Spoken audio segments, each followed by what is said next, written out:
everything within those four walls collects energy, bounces it back and forth, okay?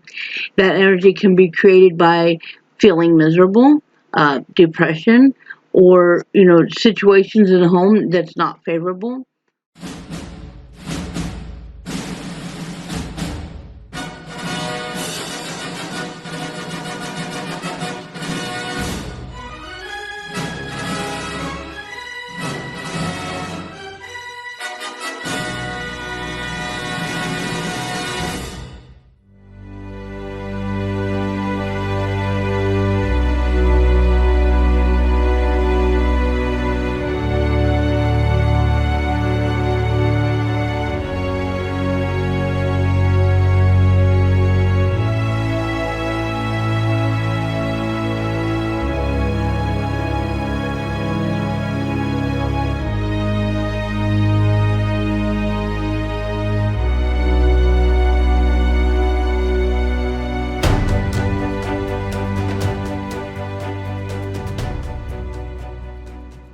Hi Phoenix family, so this video is about cleansing your home and using sage.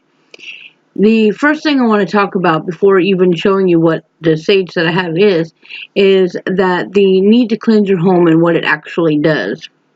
I've seen many people say that they cleanse their home when they hear, see, or feel any kind of spirit activity. And then the next response is, oh, you must sage or you must cleanse, or better yet, I have saged and I have cleansed and they're still there. Sage does not cleanse spirit activity. I can't stress that enough. It really doesn't.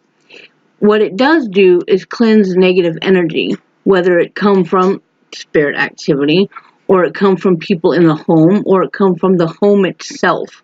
Okay? Everything within those four walls collects energy, bounces it back and forth, okay? That energy can be created by feeling miserable, depression, or, situations in the home that's not favorable, or back to unwanted spirit activity that feeds off the negative energy. So that's what you're saging for. That's what you're cleansing for. The other idea of cleansing is not just the sage, but to also include cleaning the house, whether it be scrubbing down walls, vacuuming floors, mopping, straightening out the books.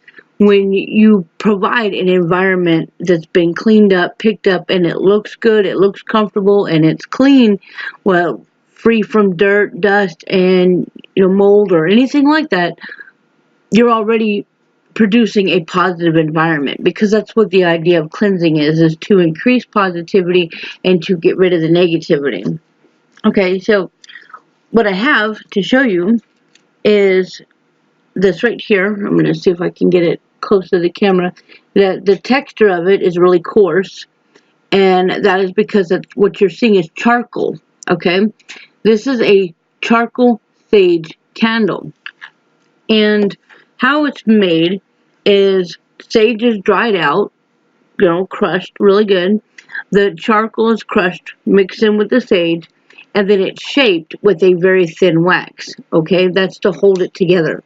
This has a very light sage smell in it, and for my home, it's perfect because I have a family member living here that has COPD, so she has breathing problems.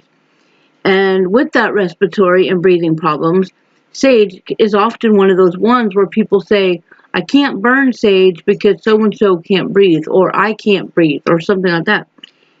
These sage candles that have the real light scent to it are perfect. I couldn't tell you how many times I've burned this in the home, and she barely caught a scent of it at all, okay? So it's a little bit safer for respiratory issues, but it is the sage that you would use for cleansing negative energy. Okay, then to further, so I'm going to try to get it as close to the camera. There you go, really pretty peacock feather right there. And this, it's not tumbled, it's not been polished, if you can see that right there. It is a form of topaz, a mystic topaz. See if you can see the purple on that side. It's real colorful.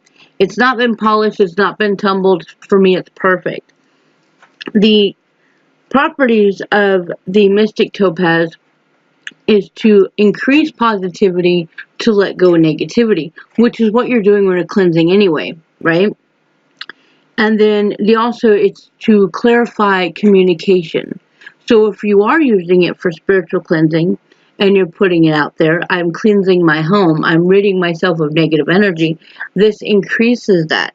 That's why you would say that, you would push that out there, and you would use such a stone that would help in the energy that you are projecting, okay? The peacock feather itself is from a sacred bird of immortality, and also increases positive energy. Okay, so the three of them, each having properties and each having a purpose of cleansing, work together. All right, so you would get it lit. Make sure I got to do this in front of the camera. Okay, so you would get it lit. It's gonna burn for a second, and it starts to create a little bit of the smoke. Right now, that's just a wick, so it's gotta come down just a little bit. Okay, and then you take the feather when it starts to smoke, and it's going out.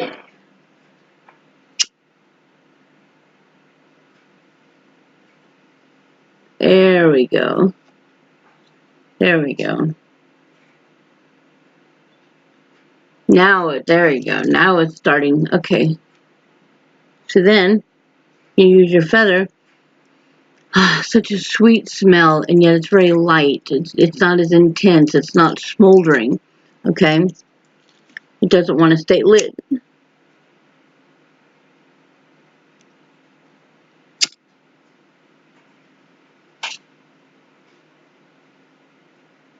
There we go. Okay. And you use that. Use the feather, the topaz, all of it together, all of it. The sage. See that?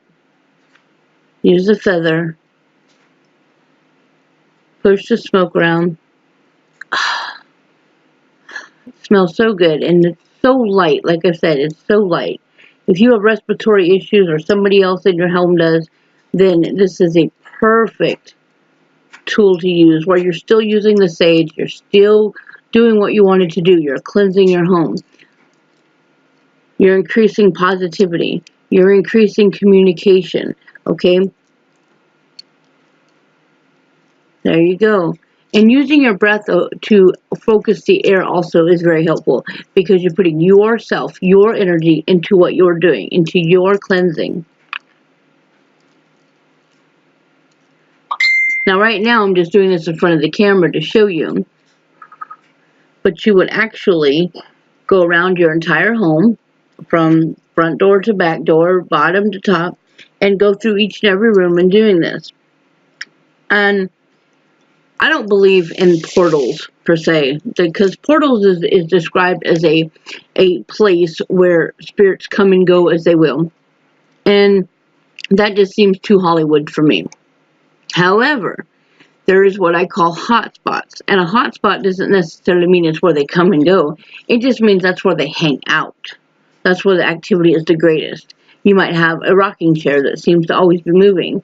Or I got to see a video one time about a guy's attic, where he would set up certain toys by this little TV. And it's not that the attic was a portal. It's just that this one particular spirit liked to hang out in the attic and play with those toys. The guy that did the video, he would arrange them in his way that he wanted them, and then the spirit would come in and move them around. Or turn that little TV that was there, I just said, he would turn it on or off. And the camera would stay on this, so you could physically see the TV turn on and off, or the toys being moved. And then he'd go back up and put it back in order. So he had a hot spot in his house. And if and when he would feel negative energy, he would spend a little bit more time in that room for the hot spot where the spirit activity is, where they are more active. The idea of a portal where the spirits come and go. Oh, you have a portal in your basement. I don't know how many times I've heard that one. It's a crock. Because it's not like this opening vortex that spirits come in and out. It just doesn't exist. That's all Hollywood. All right, that's all sci-fi. The reality of it is that spirits are literally everywhere, in every place. Some places they are more active than others. And if you are that person that sees, hears, or knows that they are around, it doesn't necessarily mean that that particular place is haunted. Because the reality of it is everywhere is haunted because spirits are everywhere. But you do have the ability to see, hear, and feel them. That means no matter where you go, you're always going to have that. It's just some places can be more intense than others because spirits draw off of energy. Not just human energy, but a lot of electricity energy. If in your home you have a lot of computers, you've got radios, you've got, all the stuff that's drawing in electricity, you will find that you have a lot of activity in that place. The more energy, the more activity. Okay? If you're in a place with humans, say you don't have a lot of electricity, but you have 4 or 5 roommates living together, right? But those 4 or 5 roommates are always fighting. They're always in conflict. They're creating an anger. They're creating an energy that is not settling. That is welcoming unwelcome energy because it's being projected. It's when you're putting up a fight or you're constantly arguing or you're constantly in conflict, you project that. You also draw in, okay? When you realize that is happening in your home, you really need to sit down with your roommates and see if you can find a way to deal with the conflicts. That part needs to change physically. That comes through talking, compromise, maybe somebody moves out, maybe rooms are changed, however that works.